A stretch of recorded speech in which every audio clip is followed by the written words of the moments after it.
নমস্কার, চলে এলাম আরও একটি নতুন এপিসোড নিয়ে।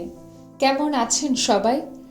আজ জার্মানিতে যে কোনো দরকারি চাবি বানানোর জন্য কি করতে হবে, কোথায় যেতে হবে, সে সব সম্পর্কে বলবো। এই ভিডিওটা অনেক দিনের আগের তোলা, কোনো এক শীতের সন্ধ্যের ভিডিও। কাজের চাপে দেওয়া হয়ে ওঠেনি। সেই শীতের সন্ধ্যেতে গিয়েছিলাম বাউহাউসে। বাউহাউস জার্মানির একটি বিখ্যাত দোকান, যেখানে বাড়ি বানানোর জন্য আপনি সব কিছুই পেতে পারেন। সিমেন্ট, চুন, সুরকি, স্ক্রুড্রাইভার, বাথরুমের কল, সব কিছুই। সেখানে গিয়ে চাবির ডিপার্টমেন্ট খুঁজে চাবি বানানো হলো। জার্মানিতে জার্মান ভাষায় স্লিউসেল মানে হলো চাবি, আর ডিনস্ট মানে হলো যে কোনো সার্ভিস বা লকস্মিথকে বোঝানো হয়। মানে দুয়ে মিলিয়ে হলো স্লিউসেল ডিনস্ট। তারপরে চাবি কিভাবে বানানো হয় সেটা একবারে দেখার মতো।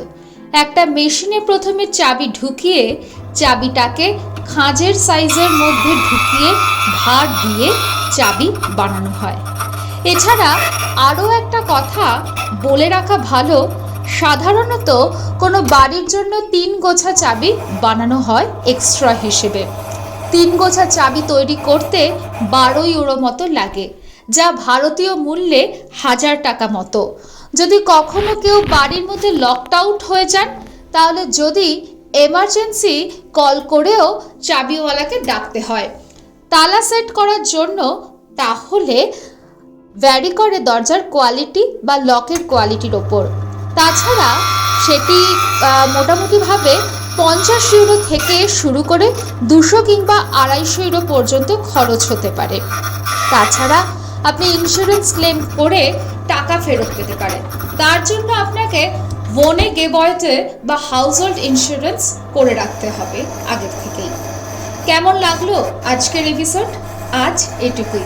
জানাবেন অবশ্যই আমাকে, আর আমার ফেসবুক পেজ অবশ্যই লাইক আর ফলো করে দেবেন। ভিডিওটি ভালো লাগলে শেয়ার করবেন। কথা হবে পরের পর্বে। সবাই ভালো থাকবেন।